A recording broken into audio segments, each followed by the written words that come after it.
upon you all. Good evening, ladies and gentlemen. Thanks for being here today. I'm honored and privileged to be invited by Take It On and to speak to you tonight about my story.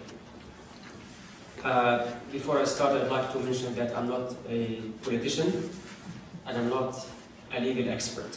My focus tonight is going to be on my story and how it speaks to so many cases that are similar, and how we as a community can learn from it so it doesn't happen again. My story started in Egypt around 2000 when I got detained for practicing my right to run for a local town city council, trying to serve my community. At the time, Egypt was ruled by Hosni Mubarak, who at the time was in his 20th year as a president, and it was 60 years since the military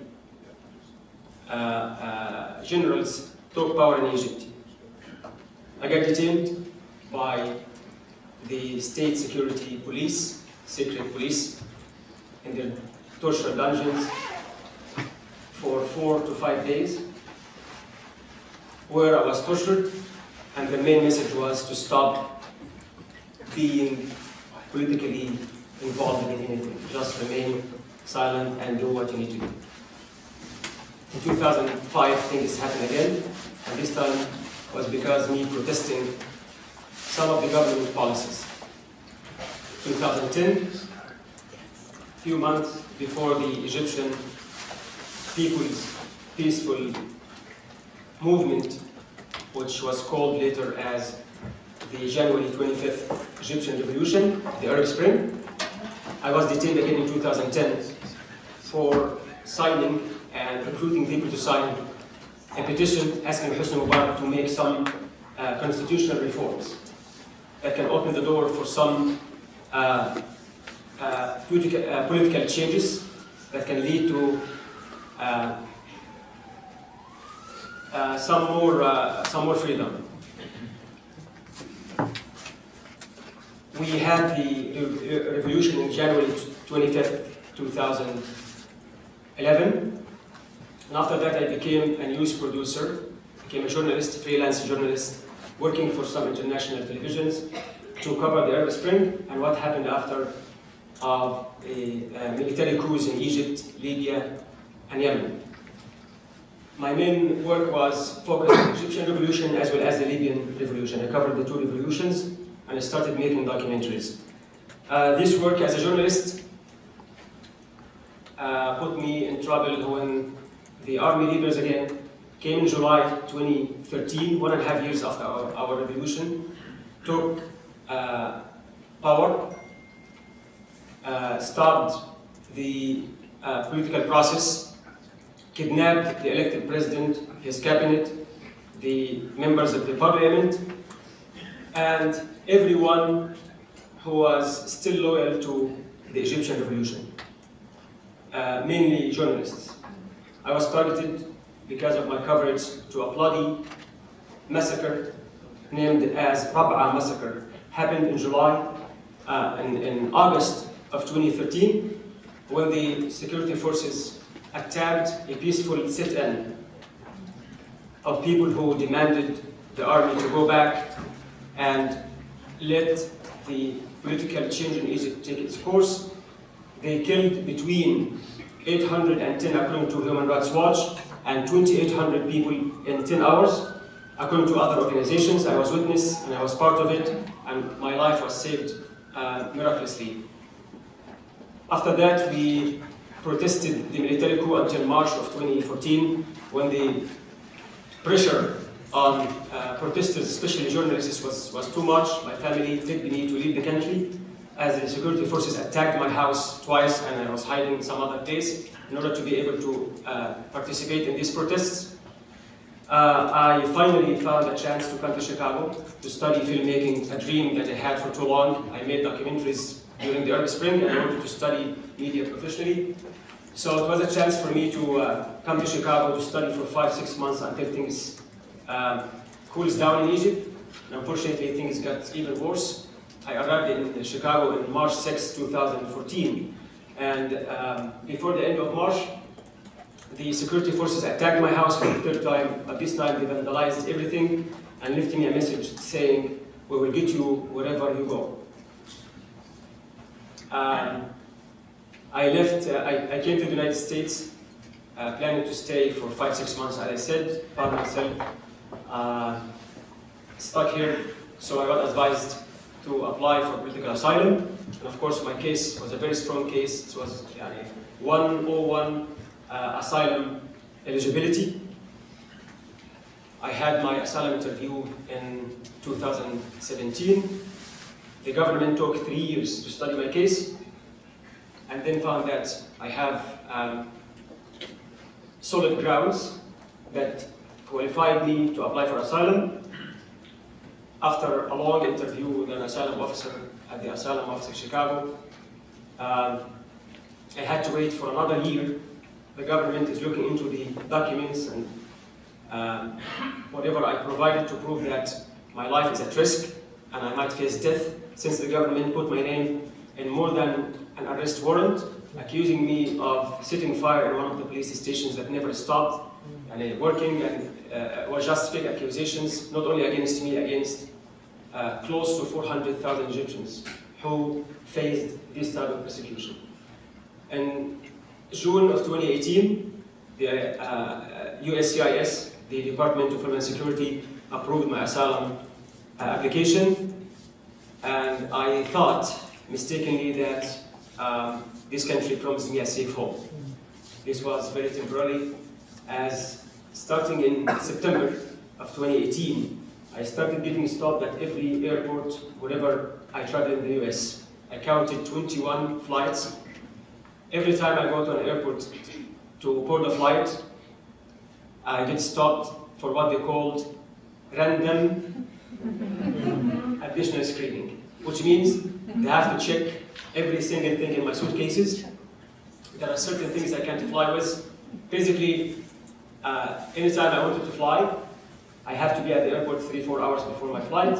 I lost my flights at Panama City Airport when I was coming back to Chicago, until I decided to stop flying at all.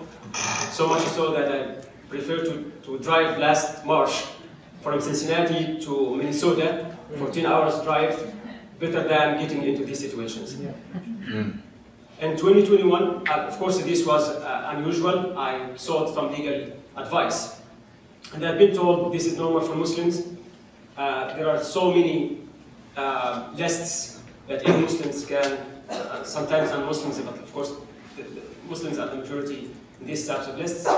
You could find your name for no reason listed in some of those lists, and out of a sudden, after a year, 2, 5, 10, you will be surprised that your name is out of it. So just deal with it.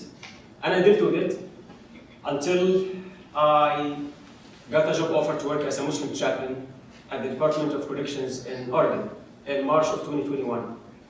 After long interviews, I topped the list, and they found me the best candidate. The job sent me a job offer, and I accepted the offer. Traveled all the way from Chicago, cross country to Oregon. Excited to work and support the inmates in 14 different prisons. Did not have one single Muslim chaplain. After I arrived, they ran a background check and told me, unfortunately, there was a flag in your name. I asked them what flag meant, and they said, all we will tell you is to contact Portland Police Department and ask them what is wrong with you. I called them, and a gentleman was so kind. It seems like he dealt with that situation multiple times. He asked me to send 2 copies of my fingerprints, and after 10 days, he came back to me and said, congratulations, there was a mistake.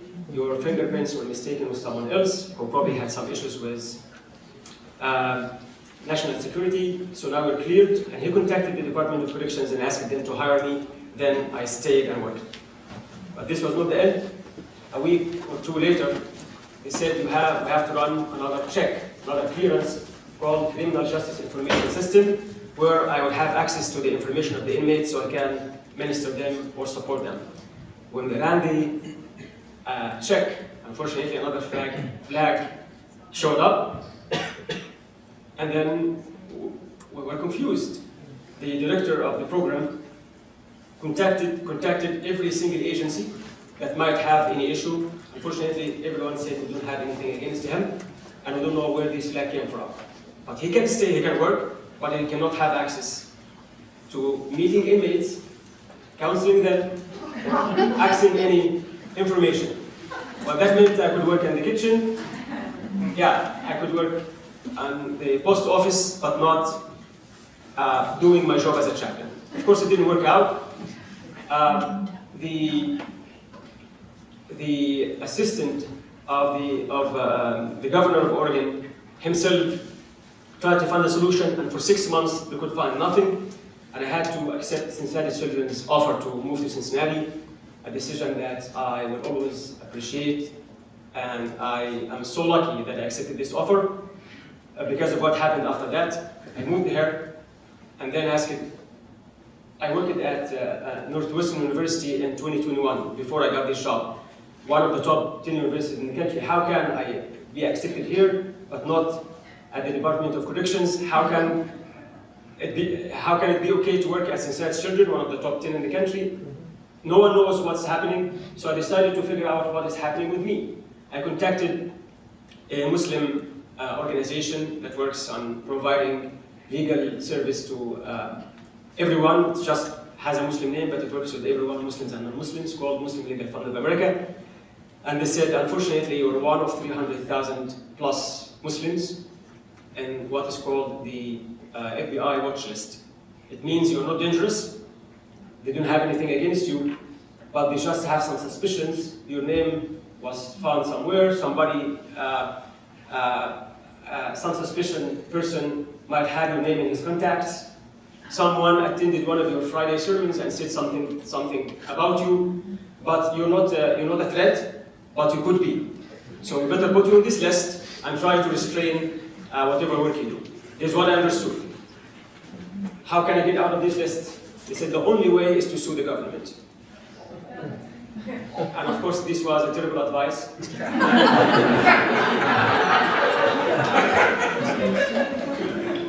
Literally one of the worst decisions I ever made. And because your service is free, I didn't mind filing 6 lawsuits against every single agency in the country. There are some seats here, please come in. So they filed lawsuits, 6 lawsuits. They said the only way is a federal judge will force the government to reveal the information they have against you. And in 2022, some of these cases were assigned to a very strong judge in Washington, D.C. Again, for my bad luck, she was one of the people who indicted President Donald Trump in his first term, which means she will never back off. She started giving the government attorney hard time, asking valid questions. Why this guy in these lists? Why couldn't he do his job as chaplain at the Department of Corrections? What information do you have against him? Why don't you tell him what is wrong with him? If he's dangerous, why don't you guys just send him home? And of course, none of these questions had any valid answer. And as the lawsuit and these cases started to progress in court, the more the pressure the judge practiced over this attorney, the more enraged they became.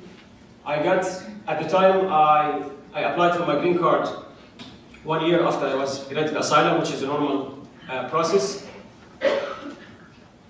People would get their green card after 1 year, after 2 years, 3 years. At the time I was 2023, I was 4 years. I got invited for a green card interview at the USCIS office in Cincinnati. The interview went great. And the officer almost promised me that I'd get my green card in a month. 8 months later, I did not get my green card. Started asking, calling, and then they invited me for another green card interview. And once I got the invitation, my legal team said this is a trap. No one goes for a second green card interview. There is no way. Green card interview is simply, if you go, it's mostly a marriage-based green card. Asylees do not go for a green card interview. So mostly go over the questions to see if you changed your address, if you changed whatever. It's just to go over the application and see if anything needs to change. To invite you for the second time means somebody's going to be there and trap you, try to have a prolonged conversation, ask you difficult questions, so you might make a mistake and tell them some information that might contradict other information that you said before. So in this case, they find a way to not give you the green card. And this was the case. I went to the second interview with an attorney from CARE, Council on American Islamic Relations, and that was the case. 2 hours where 2 officers, the same officer that I met for the first time, another officer from another agency that I didn't know, and she asked me about every single thing related to my life in Egypt: political activism, religious views, religious education, including some provocative questions like, have you ever been approached by a terrorist? And I asked them, do you think a terrorist will tell me that they are a terrorist? Very provocative. I don't think they will ask this question, for example, to a priest who came from Greece or a rabbi who came from Russia. These questions are just, could be asked to Muslims. So I got angry and then asked them, when are you going to give me my green card? The day I applied for my asylum, 2 women, one from Eastern Europe and one from Latin America, applied on the same day. Now they are US citizens and I'm still fighting to get my green card. Tell me if there is anything wrong, tell me. If you have anything against me, why don't you take me to court? Tell me what is wrong with me. I have been living in this country, at the time it was 2023. I've been living in this country for 9 years. I did not violate any law. The maximum I got was a traffic violation or parking ticket in Chicago, and those who live in Chicago, everybody gets traffic tickets. So, seriously, I have a child in Egypt who is 16 years old today. I haven't seen him since 2014. I have a father who died 1 year before this interview to cancer, and I'm the oldest of my siblings, and I'm supposed to be by his side. I can never go back to Egypt, and they can never come here to me. I'd like to be treated with justice. And it seems that this logic did not work for them. They sent me a letter in December of 2024, probably a year later after this interview. They were looking into these 2 hours interview that covered my entire life to find some contradiction, discrepancy. And fortunately, they didn't find anything, so they had to come with something.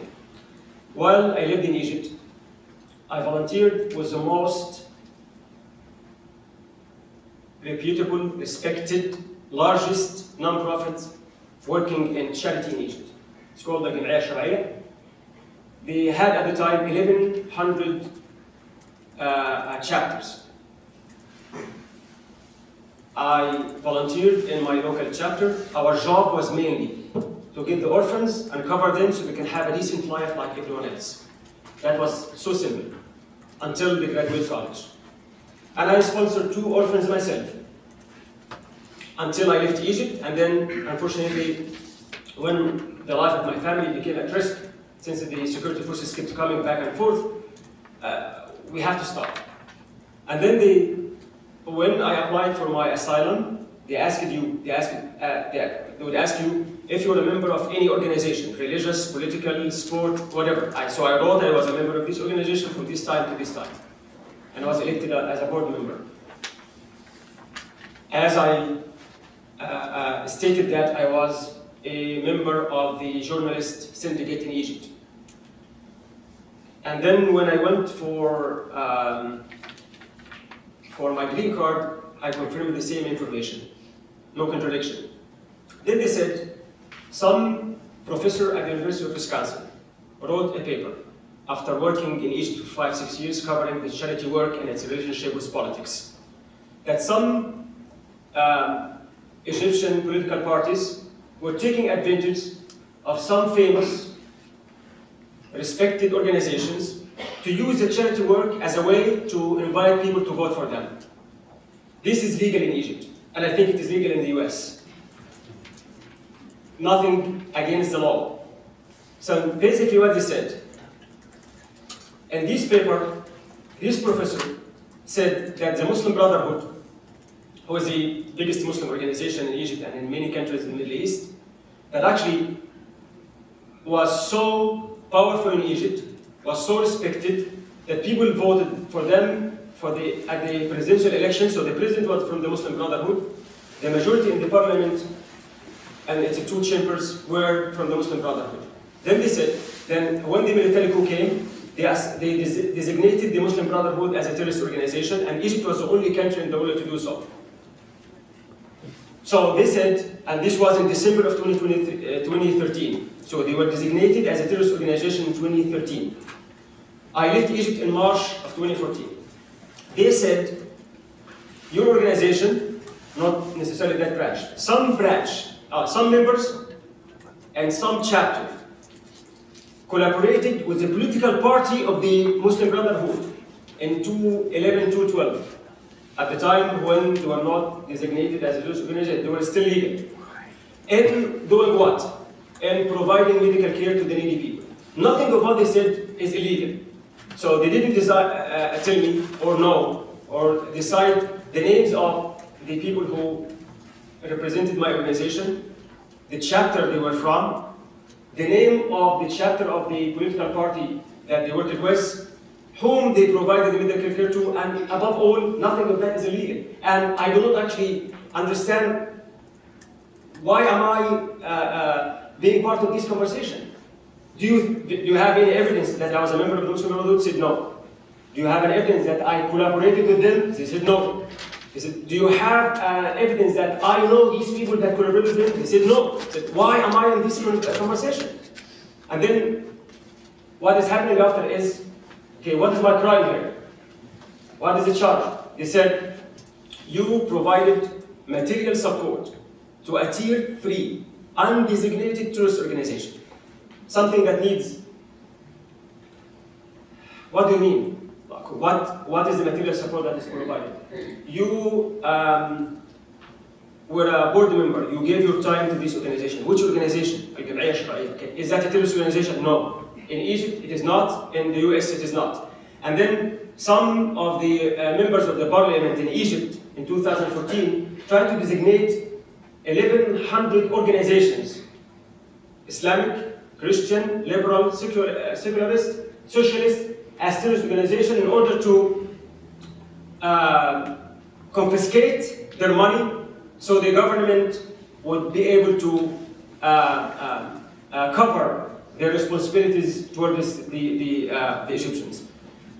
And then people had to fight that in court, and I got the asylum office in Chicago. I got them a final ruling from the highest administrative court in Egypt, telling them there is no relationship between this organization and the Muslim Brotherhood. And after they sent me the notice of intent to terminate, we have some information that might impact your eligibility for asylum, therefore we allow you to come to the asylum office in Chicago and answer some questions. I went with an attorney and I made my argument and I asked these valid questions, and I felt after that there was some confusion or maybe someone just wanted to make this up, and I'm good to go. That was in December. President Trump came in January, and in June 2025, they sent me a letter, a notice of termination. They told me your asylum status got terminated because you provided material support to a tier 3 undesignated terrorist organization, which means you should leave the country in 30 days, or appear before an immigration judge to defend your right to stay in the country legally if he could find a legal way. I can't explain and express what that meant to me. Going back to Egypt meant a death sentence. without any doubt. Many people were in the same situation and they ended up disappeared. According to Human Rights Watch, there were between 120 and 150,000 Egyptians all detained in the Egyptian prisons for no crime. Posting on social media, just mocking the president, could be enough of a reason for them to come, take you, and so you disappeared, and no one knows anything about you. I have people, and I know people by name, that disappeared since July of 2012. Their families are picking to just know if they're alive or dead. Today, an American citizen went to Egypt in 2015, and he posted something on Facebook. He got arrested. He's an American from Virginia. Got arrested and died in jail, and nobody heard anything about him. A Canadian woman came to Egypt, was arrested at the airport for no reason, and disappeared, had to be in jail for 4 years until Trudeau had to intervene and she was out. An Australian guy got captured at the airport and never appeared again. Happens every day. The US State Department annual report on human rights in the world, if you look at it, Egypt is among the worst in the whole world in violations of human rights. And after that, the administration wants to deport me to Egypt. I have no passport. My passport expired in 2020. I renewed it in, I think, in 2015 last time. But they told me there is no way you can come here again and ask for a passport from the Egyptian consulate in Chicago. So, long story short, this was a death sentence. All I had to do is I looked for some attorneys and I got some team and I was ready to go to the Cleveland Immigration Court to appear before a judge, as they asked me to do in their notice to appear. And that was supposed to be in July 3rd. Then it was rescheduled till July 22nd. Before I went to court, I got a letter from ICE to appear before an officer. When we called and asked him what is that about, I'm already going to court. I'm appearing before a judge in July 22nd. He said it's just a regular check-in. I went to the ICE office in July 9th of 2025 with an attorney. What was communicated as a regular check-in ended up being a 2.5 hours interview, interrogation style with ICE and FBI. We were not told that the FBI would be present. When they asked me to answer some questions voluntarily, I really had no choice. I didn't have options. I had to say yes. Someone in my vulnerable situation cannot say no, otherwise I'll get detained. A conversation or an interrogation of 2.5 hours, again about every single thing, every single detail of my life, my political views, my religious views, my religious education in Egypt, my relationship with any Muslim student body in the US or student body in Egypt, a Muslim organization, a terrorist organization that I never heard of before. They informed me about some organization that claimed to be Muslim that I never heard of. And to be honest, when I went to the ICE interview, I thought it would be just a regular check-in. I was not ready to be detained. Nothing. I was already in court. When I get a final deportation order from a judge, I will appeal it before the Office of Immigration Appeals. And when these give me a final deportation order, I have no chance to appeal. I'll just leave. And this actually will take 5-6 months. So there is no need for them to detain me, especially as I do not represent any risk or any threat to the society. My criminal record is clean, except for what I said as parking tickets in Chicago. And I don't think they count. So after 2.5 hours, at the end of the interview, I felt like the ICE officer and the FBI officer were really friendly. They felt like they're probably interrogating the wrong guy. There is nothing in my history, there is nothing I believe in that I really feel ashamed of. People who know me know that I always overshare. I don't hide things. As you can notice right now, I overshare. After the interview, they asked me to excuse them for a few minutes, and they came back and told me I was under arrest. When I asked them why, they said, to be honest, we don't have. ICE officer said, I don't have any. I don't know why. I don't really have anything myself. If it was me, I would send you home. The issue is we got an order from above that anyone who comes to this office should be beaten. And I was at the Butler County Jail for 73 days, that I'll talk about during my conversation with my friend Adam. 73 days at the Butler County Jail for someone who got detained in Egypt 4 times, tortured at the security forces torture dungeons. I can really say with confidence that this was the most traumatic event in my entire life. Every single day I was getting myself ready to get deported and get killed. The least of my concerns was the terrible prison condition that everyone is complaining about. There were lots of violations to my rights, from the delay in my green card. Everyone got the citizenship. I'm still fighting for my asylum status, my right to life, my right to have a safe life. To the arbitrary termination of my asylum, to my detention at the regular check-in, then the violation of my rights to get actually detained to begin with, and despite the fact that I was already on court. I was complying. I was following what you guys asked me to follow.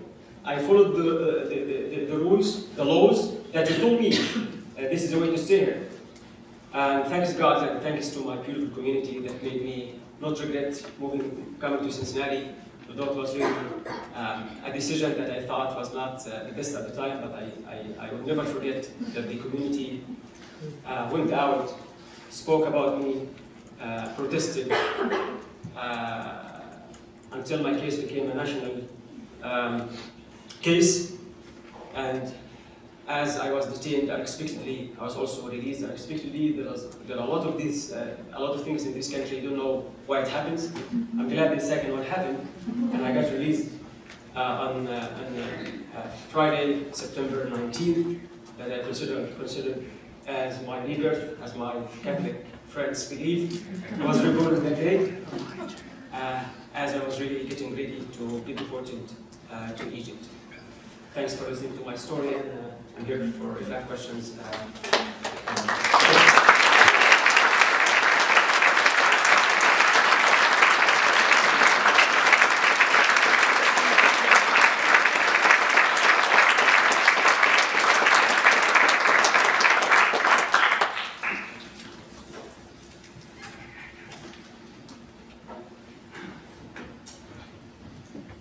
We're going to take questions, but there's a few things I want to just ask you, just to clarify for some folks.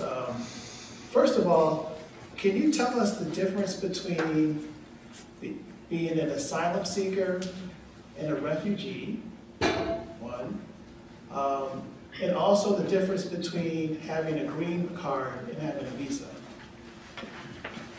Again, I'm not a legal expert, but from what I understand is refugees usually come in collaboration with the government. The government will sponsor people who live in a refugee camp in Palestine, in Syria, whatever, and then those people come to the US after they are granted a refugee status before they come here, and then they come and settle here.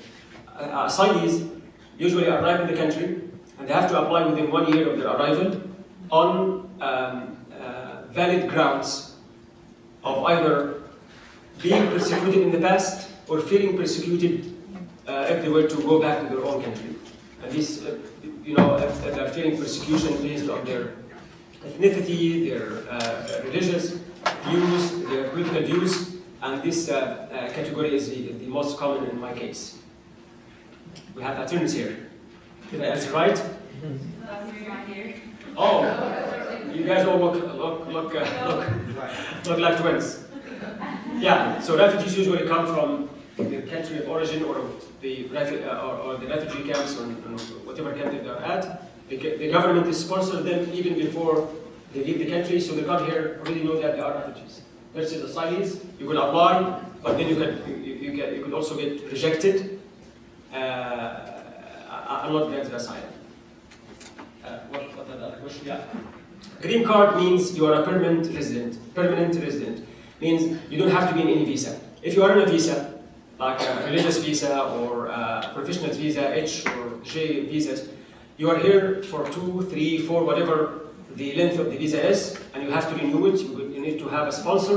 Every time you have to go out, you have to get a permission, come back, you have to get a permission. But if you are a permanent resident, means you enjoy all the rights for Americans, except you cannot run for office or vote in elections, all right? But you don't have to have a sponsor. You live on your own. You can leave the States anytime. You can come back anytime. Yeah. And the reason why, first of all, there's only one mic, so that's why I keep coming up here. The reason why I ask is because it goes to due process. We see so many people just getting snatched up in the streets and deported without any type of due process or any type of hearing. So I wanted you just to talk about the legal statuses of each and what due process entails versus different statuses in terms of that. Like your status, like you were an asylum seeker and didn't get any, what should have been given to you that was denied for you legally? During these recent developments since June? Yeah.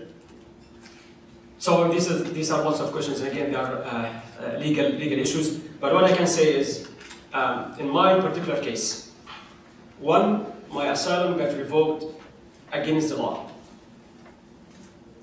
They do not grant someone asylum until they are certain that they meet the requirements of being an asylee. When it's easier to give an asylum, to grant an asylum, than to revoke an asylum. In my case, it was so difficult to grant me asylum and so easy to revoke the asylum. And when they revoke the asylum status, they have to be very careful.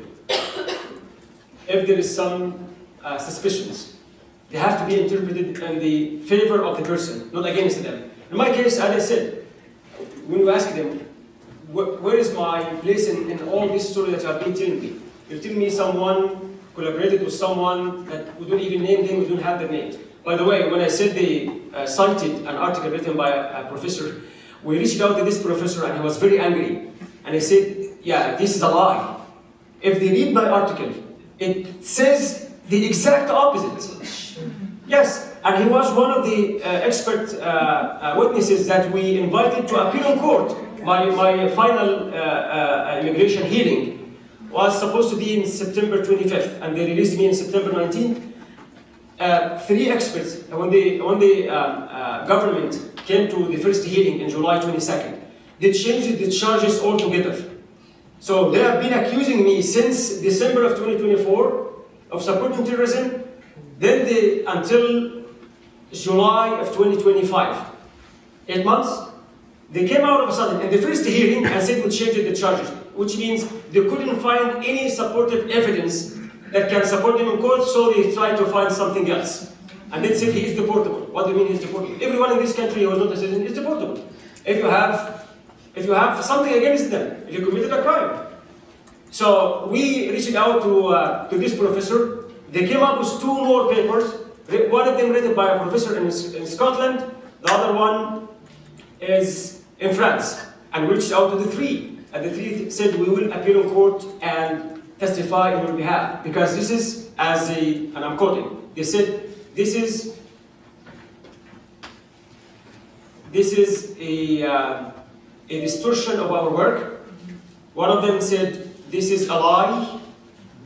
The government twisted what I said and tried to fit it in the narrative, and we will appear. We have the 3 names, and I have the papers, and I have the response. And in spite of that, the government still insisted to even move on. I was entitled to be released on bond. In Cincinnati, after I got detained, I was watching television in jail. And then a guy who was accused of homicide got released on bond for $100,000 in Cincinnati. And I asked to be released, and whatever amount of money they will ask.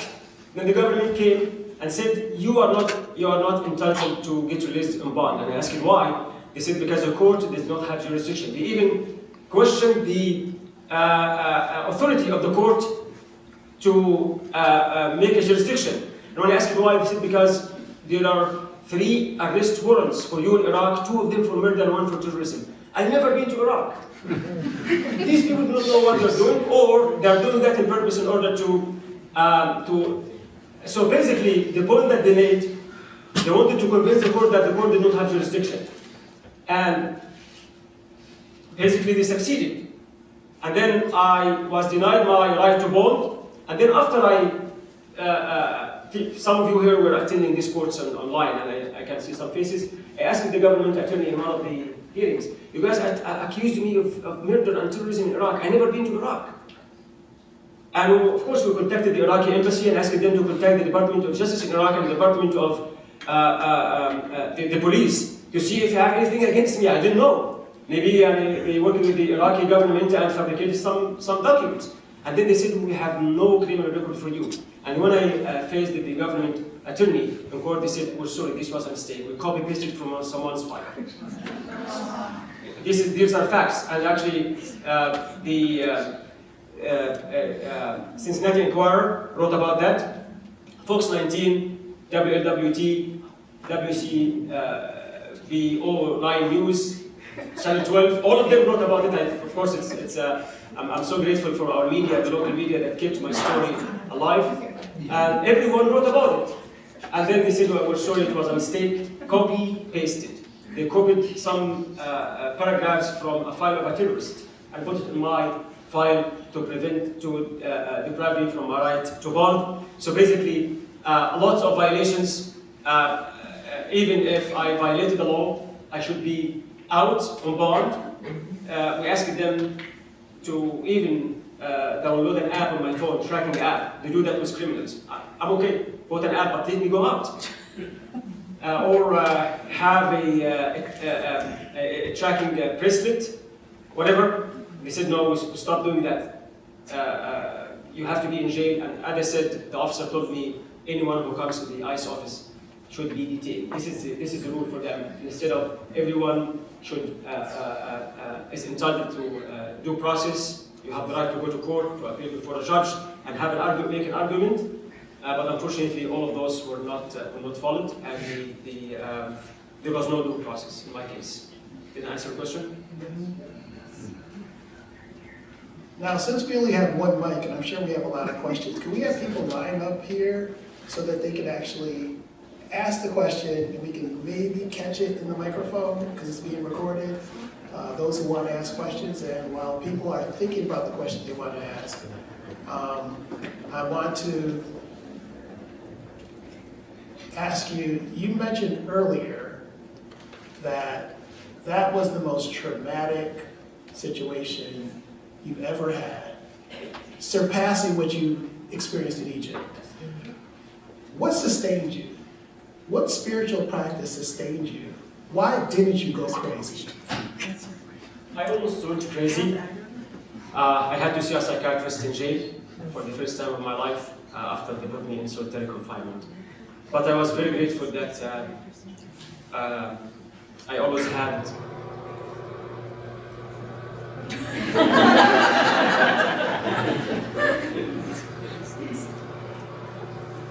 definitely my relationship with God. In Islam, we believe that there is a divine decree, and all we could do is to do our best. I was unjustly detained.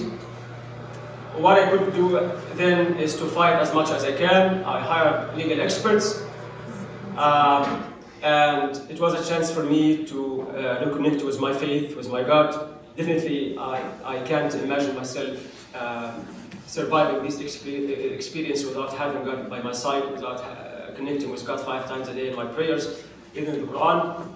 I was so lucky that I had a great support from the community in every level. Every time I saw some event, some protest, some vigil, some prayer service, interfaith prayer, a letter from people of a church, of a synagogue, of a temple, telling me that we're fighting for you, was definitely a great support. That's why I'm so grateful for my city, Cincinnati. I said the government wanted to convince me that I didn't belong to this city. And that's actually what they're trying to do with every immigrant. You don't belong here, you don't share our skin color, you don't share our culture, you don't share our faith. But what the amazing people in Cincinnati did was to scream out loud that I belong here. Some old clergy told me I've been here for years. I've never seen the city standing up for a religious person as they did with you. And I'm so privileged to say that that the faith community in Cincinnati was at the leadership of this work. Of course, there are so many people who came from all backgrounds, but it was really comforting and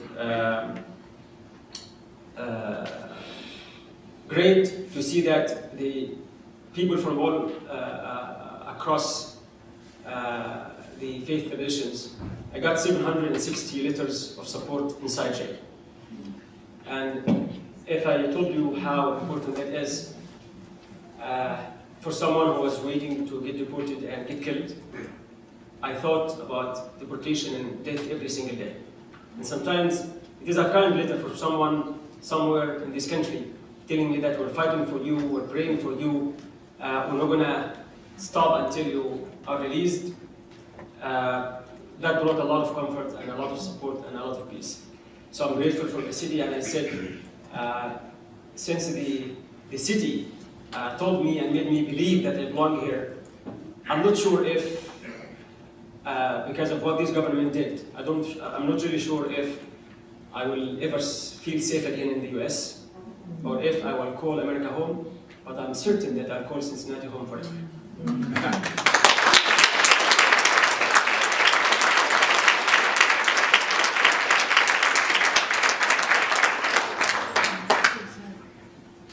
Thank you very much for sharing your story. Okay, now we have it back up and working again. This is a QR code. If you have any questions from the audience, we're going to have you scan that code and submit them. They'll pop up on my screen, I'll ask them, and Iman can answer them. So we have a couple already. The first one, and I think the one that's heaviest on most of our minds, is what can we do in the fight against ICE? I'm not here to tell anyone what to do to fight against ICE. I'm not sure of trouble. Let me share this first. And I know some people might not be happy to hear me saying that. My experience with ICE was much better than my experience with the Butler County Jail. My problem, and I'm being honest, ICE detained me illegally. And that's enough of a problem. But from this moment on, I didn't actually see them doing anything to harm me. It was all the Butler County Jail. I'm not saying that because I'm afraid of anyone. I'm really speaking up since I left. I came out of jail, and I trust that whatever happens will happen by the will of God. I'm not really afraid of anyone, and I'm not saying that but my experience with ICE was much better than my experience with the Butler County Jail. Do we need to really face the ICE violations anywhere in the country? Of course. This is very important. These are violations, these are clear violations to the law, to the Constitution, and everyone has a duty, not just a right, it's just a duty on everyone to defend these rights. My own understanding is the crackdown on the immigrants is just one step, is just one step of a long-term plan of this government. My understanding, this government is going to violate the law against anyone who disagrees with them. Immigration is first because it's so easy. We have accent, we have different skin color, we have some issues to deal with in regard to our immigration status. Look at the narrative, look at the posts, look at the MAGA followers posts. It's the liberal Democrats. Now these are the new evil. Liberal Democrats are not immigrants, are not brown, are not people who have issues with their immigration status. I think this is just the beginning. And honestly, I never imagined it was happening until it happened to me. I was very, very, very busy with my work at Cincinnati Children. As some of my friends said, you were married to the hospital. Like I would go in the morning and leave at night. I had no life. I was not really doing enough to support those who are facing the injustice in the area of immigration. And I ask Allah to forgive me. I was very, very busy that I didn't do enough. But I never imagined this was happening until it happened to me personally. And now I started to wake up.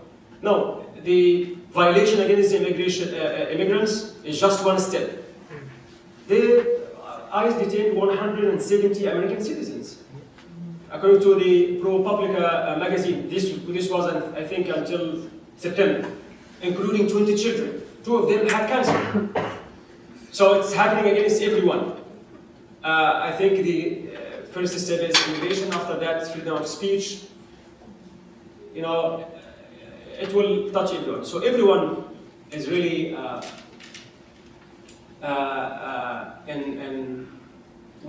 our community is in need for the efforts of everyone to face that, to uphold the Constitution, to uphold our freedom, to uphold our justice. Last month, a British journalist named Sami Hamdi was arrested at San Francisco airport. His problem is, one of the MAGA figures had 5,000-6,000 followers on X, and this gave her a lot of privilege and a lot of authority in this country. I have more Facebook followers than her. So she tweeted on X saying that this particular person is harming our foreign policy. How? He talked about against the genocide that was going against people in Gaza. Agree with him, disagree with him, this country guarantees the freedom of expression. Respond to his claim and refute his claims.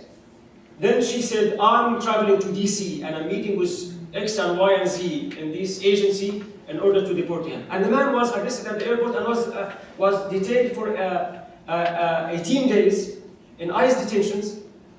And then they had a bargain with him, told him, you know, go back to your country, to Britain, and then you can apply for the visa and come again. Why did you guys arrest me in the first place? Because your visa was revoked. Why didn't you tell me when my visa was revoked? And why was my visa revoked? Because of Laura Lomi, right? I can't even remember her name. So, yeah. So that actually tells you how fragile the system is. So you or I, you could actually write an article somewhere, make a speech somewhere, somebody did not like it, have some access to some people in MAGA or White House, and then you're done. You could be in jail. He was in jail for 18 days. So I think it is a duty.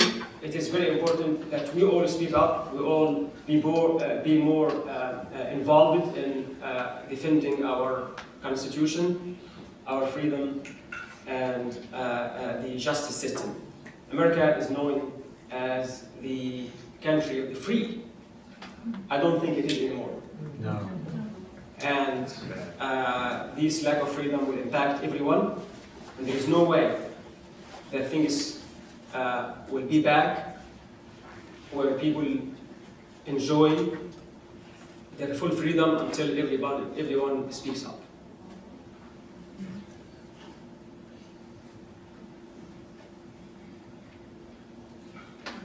We have more questions from the audience. Thank you guys so much for sending these in. Aside from knowing our rights and spreading information, how can we prevent what happened to you from happening to other people, especially if they don't have the same access to resources that you do? I think the only preventive measures we can take as a community is to speak up. They need to know that everyone is against this, and everybody will not wait. People will not wait until it happens to someone else. For example, writing to our representatives. And I'm so grateful that Congressman Greg Landsman was very involved in my case. And he wouldn't be involved until people kept bugging him, and kept calling him, and kept emailing him, and kept chasing him. Basically, there are so many people who are detained. So why would we focus on someone in Cincinnati? Is because people wanted that to happen.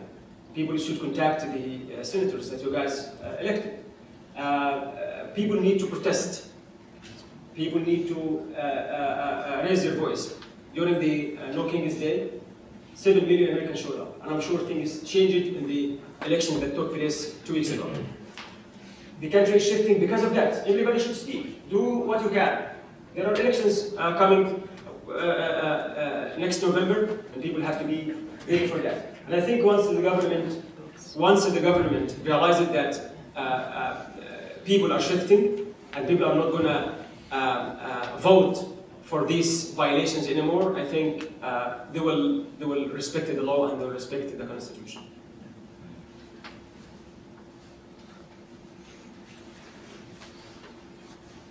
Were you detained only with others whose immigration status had been questioned, or were you with the general population? What did your experience say about our treatment? What did your experience say about our treatment of others in justice systems, specifically Hispanic or Latino immigrants? At the Butler County Jail, there are certain pods. Every pod has 96 beds, 48 cells, and it's only for immigration, only immigrants. They have the people who committed other crimes in other pods. They don't let them mingle except in very, very, very limited situations. The violations, this is the worst part of any speech I give. So, the first moment you enter the Butler County Jail, and I'm insisting, I'm not talking about ICE detentions. Another detainee was in Louisiana. I personally used to get scared before I got detained when I heard Louisiana, because everybody goes there and get deported. Unfortunately, the Butler County Jail is 100 times worse. This is not my words, I've never been to Louisiana. This is someone who was in Louisiana. He said, Louisiana compared to Butler County Jail is luxury. From the first hour, somebody wanted me to believe that violations are the norm, dehumanization is the norm.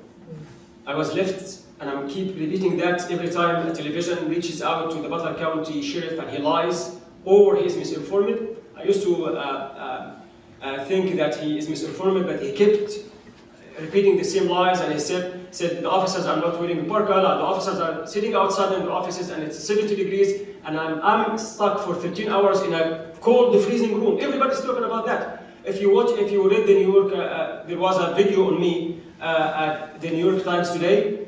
Myself and 2 other detainees, a woman from Canada and another woman, Mexican woman who lived in the US. Everybody said the same thing. I never met them before and I never talked to them before. Go visit, our clergy can go visit the Catholic priests here. Go visit the Butler County Jail, ask for a visit and ask the people, what did you do when you first got into the Butler County Jail? Freezing rooms. I can't imagine this was more than 30 degrees.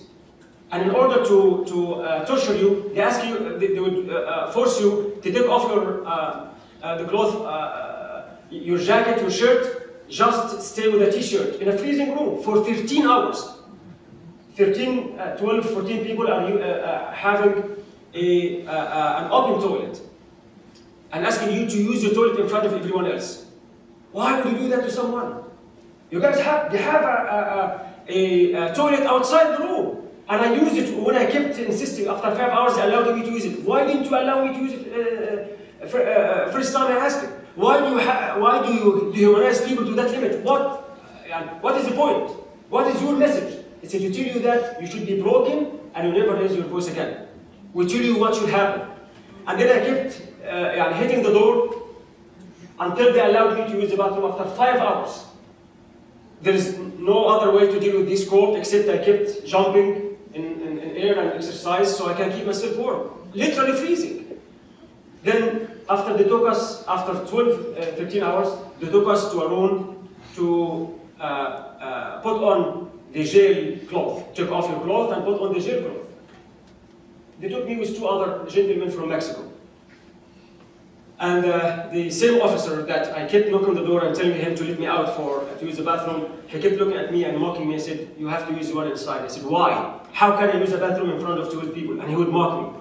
Then he was the same person that took me and 2 other people to a side room to change our cloth. And then he asked us to strip naked in front of each other.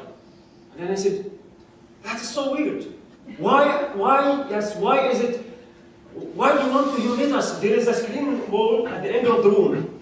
And I think it was designed for this reason, for this purpose. So people can go back, behind the screen wall and share their clothes like humans.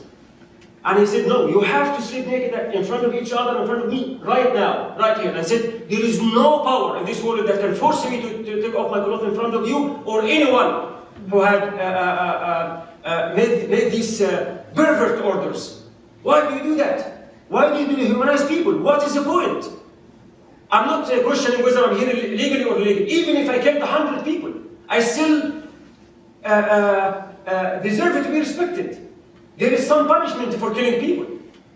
Punish me as you want, but why ask me to strip naked? Why did you humanize me? Their point is to break you. And I told him there is no way you or anyone can make me do that. This goes against my faith.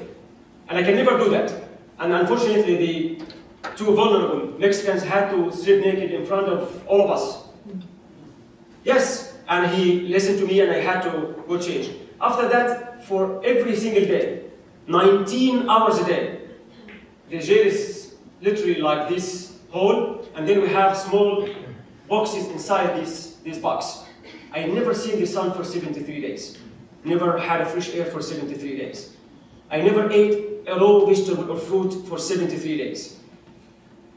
These were nothing before I went to jail.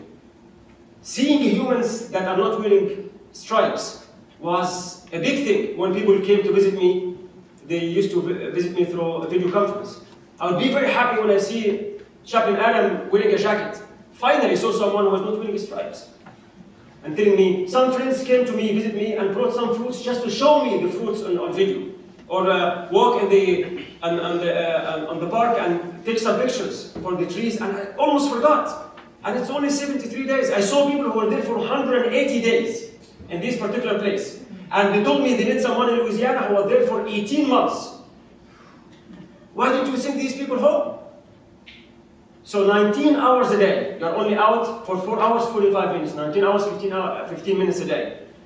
You take a break for 5 hours, 2 hours in the morning, 3 hours in the evening, and then you switch it the day after. In these 5 hours, I would talk to my attorneys, talk to my families, get something from the vending machine, hang out with other inmates, and if two people had a fight in another part, the entire jail, because it's a maximum security, should lock down. So I would be talking to my attorney for 10 minutes, or talking to my son for 10 minutes, and they say, lock down, go back to your cell, and if you say anything, you will go to a solitary confinement. And this happened multiple times. If I wanted to take a shower, they have 8 showers in every part, and they're exposed to everyone. I would be walking by, you see people naked taking a shower. I had to wait for 10 days after I got detained to order some underwear from commissary, so I could go to the shower on my underwear, because I don't want to be naked in front of people. Why do you do that? You could even have a plastic curtain that would cover people. Intentional dehumanization. And then I asked them to finish my degrees. I have a master's degree, and I started another master's of divinity and a PhD, and I wanted to finish a semester in my master's of divinity. Can I join online? My school accepted to allowed me to join online. They said we cannot do that. Why? I already joined court from a laptop online. Why can't I see my colleagues and my professor online? You cannot do that. And then unfortunately, I lost my scholarship because of that. I lost a semester, I lost my fully paid scholarship, and I have to pay for my classes going on. I got sick one day. I've been dealing with chronic migraine for 20 years. I get it once a week. The only solution is to take particular medicine and sleep. And then I started feeling the pain at 5 p.m. Asked them to please let me see a doctor or give me something for migraine. 7 p.m. somebody responded to me and said, I made a call to medics. No doctors actually come there. There is a doctor, I think, comes once a week, and all you see is nurses. So basically, there is not any good medical attention there. By 10 p.m., from 5 to 10 p.m., I'm struggling with migraine. And actually, migraine is usually caused by my low blood pressure, which means this is killing, this is deadly. I told them it's usually because of my low blood pressure. The officer came and played a doctor, and he held my arm and said, "Oh, your blood pressure is okay." And I'm serious about that. If that is all recorded, and I actually complained, and I wrote grievance, and it is documented at the Butler County Jail. We applied for release at the immigration, at the federal court, habeas corpus, and every single thing I said today is documented in court. What do you mean? I'm telling you, I'm dying. He came to my cell again at midnight because my colleague and my cellmate kept ringing them. I was hitting my head on the floor of the cell because I can't deal with this migraine. I only saw a nurse at 4:30 a.m. and she gave me 200 milligrams of ibuprofen. So luckily it was not a low blood pressure at the time, because if it was, I would never survive 12 hours, 11 and a half hours of migraine. This was the case with the dehumanization at the Butler County Jail. The last thing I want to say is they say there is a freedom of religion, people practice as they want. There is a room in every pod where a Catholic priest graciously comes on Tuesdays to minister the Catholic inmates. A Muslim brother comes from Worcester, and Mondays or Wednesdays come to minister people. A small room named multi-purpose room. People use it for whatever reason. So I asked him to use this room twice a day for 10 minutes to pray Jama'ah, congregational prayer with my Muslim inmates. And they said an inmate cannot minister an inmate. I said, we don't minister in our prayers. We don't have speeches, actually. We don't have a sermon. We just, a group of people pray together. And it's only twice a day. We pray 5 times, but these two times are the only times that come when we are out during the break. I didn't even ask them to let us out to pray together. And some officer had an argument with me, and I told him, I have the right to pray in this room. Everybody's using it. The Imam, the volunteer, comes on Wednesdays, and we use it for 1 hour. Why can't I use it now for 10 minutes? And I'm not actually ministering anyone. So we had an argument, and I told him, he said, I don't have an answer. I said, do you know someone who has an answer so I can talk to? And actually we asked him this question in multiple other situations, like, if you don't know, do you know someone who knows? No. Can I call someone who knows? He said, no. Can I call my attorney? So my attorney would reach out to the jail and see if somebody knows. And the moment I picked up the phone and wanted to talk to my attorney, he realized that I was in trouble, so he ran to the phone and called his boss and said I was objecting a lockdown order, which is a big thing. Basically, a lockdown order means everybody is in lockdown and you refuse to leave. I had actually 45 people around me, including 7 people who were waiting to pray the night prayer with me. So basically there was no lockdown order. Then they came, they handcuffed me and took me to the freezing room again, then brought me to my cell, and then said somebody will investigate the incident. And another officer came and investigated. I think he was a surgeon, and told me, we have 2 evidence that can be used against you. I said, what is the first one? He said, the video. I said, perfect, show me the video. He said there was a lockdown order, which means the hallway should be all empty. It was full of people. People did not leave until the officers came and handcuffed me. So there was no lockdown. Plus, in the argument, the camera only grabs video. There is no audio. So you don't know what really happened. This guy touched my arm twice and asked him to take his hands off, because he cannot touch you. Otherwise, I'll touch him myself and we'll get physical. And I think this is what he was looking for. So what is the second evidence? The second evidence is the officer's testimony report. So okay, great. Before they came, I contacted people outside, and the moment they Googled his name, and if I told you his name and you did that, you will see what I meant. The first thing that appears on Google when you Google his name is he is in court for 3 charges, lawsuits filed by 3 Muslim inmates of abuse and harassment. Like, he is specialized in harassing Muslims. And now you're taking his testimony against me. Then they ended up listening to him, putting me in solitary confinement one of the most awful things they can do for someone. I almost lost my mind. 23 hours logged in my cell. They brought another inmate who was mentally struggling, and he knew he was mentally struggling. He was in jail for 15 years for killing someone, and they brought him, and he told them, I have medication for my psychic issues, and refused to give him his medication. He was awake the whole night, reading out loud, walking and hitting the floor while walking back and forth, flushing the toilet 20, 30 times at night without even using it. Basically, he was struggling, and he apologized to me. I said, I'm so sorry, I know you cannot sleep, but I cannot stop. And I can't actually complain, because if I complain, they might harm him. So I have to deal with this, sleeping 1 hour a day for 6 days, and I kept sending grievance every single day and calling outside, and media started talking about my solitary confinement, and finally sent someone wise to talk to me. He listened to my story, and I said, we'll let you out without any problems, and you have to move me from this part, so I do not have any interaction with this officer again.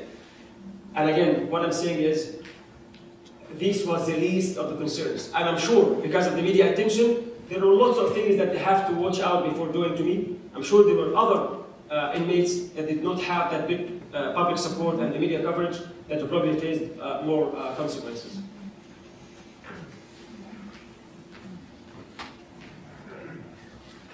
This will be our last question.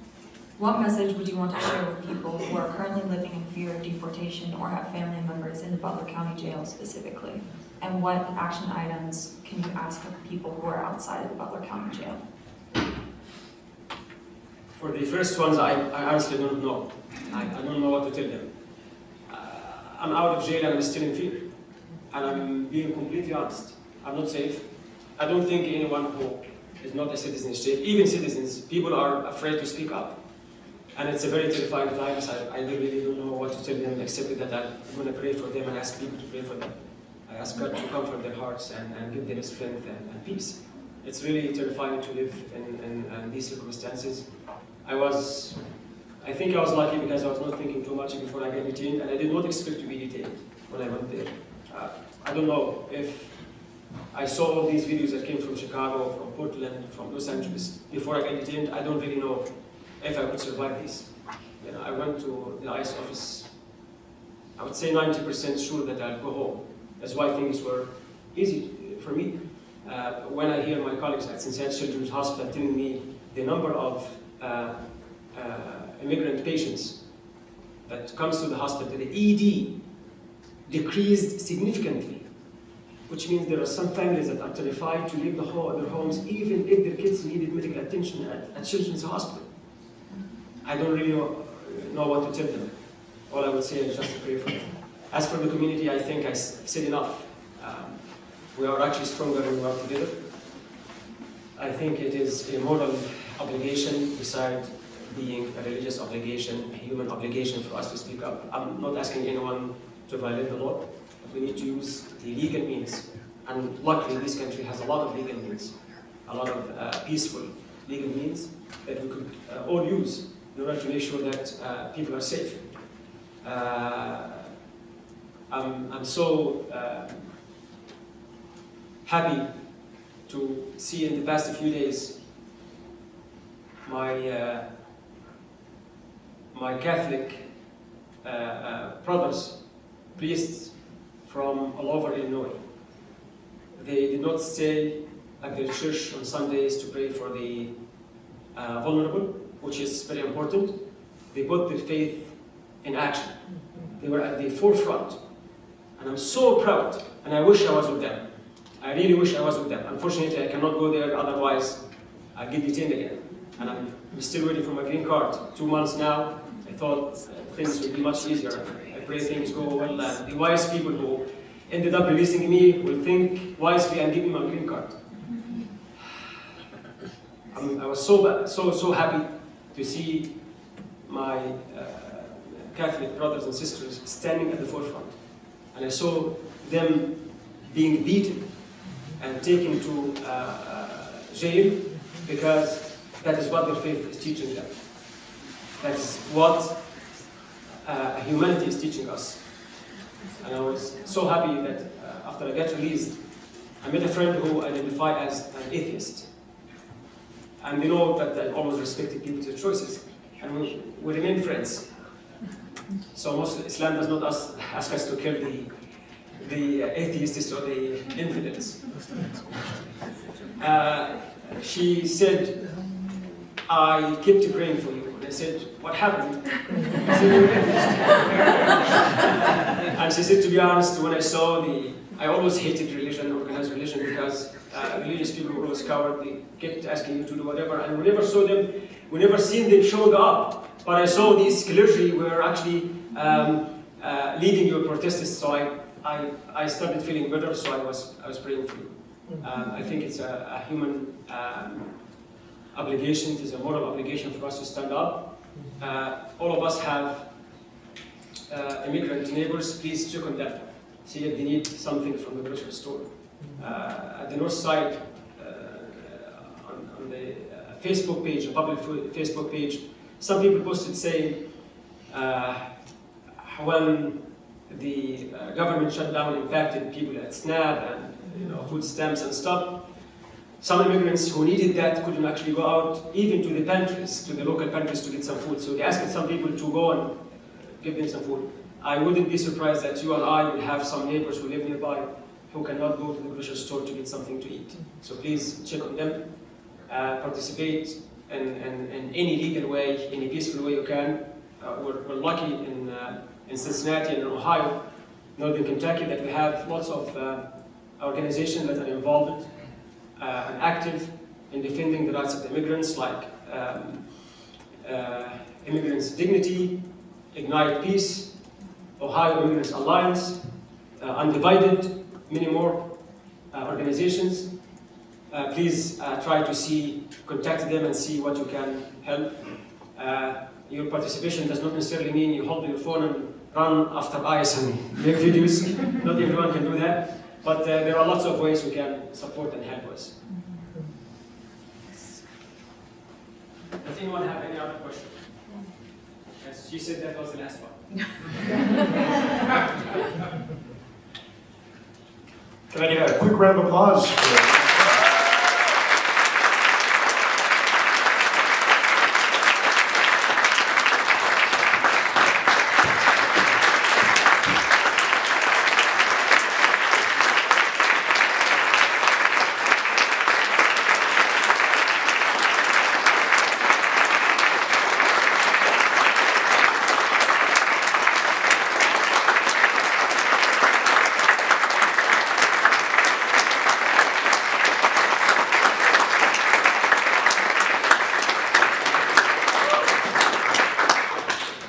So real quickly, I want to say thank you everyone that came out here tonight, especially members of the media, to all the faculty that showed up tonight.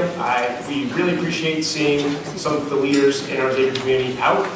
To the undergrad students that are in attendance tonight, we are going to have a meeting at some point this week. You will all get emails, so if you want to continue the mission of Take It On and what we want to do as we move further, especially into the spring semester, please come out to the meeting. There will be an email with more details. And besides that, you're all good to go. You guys have a great rest of your night. Thank you for coming.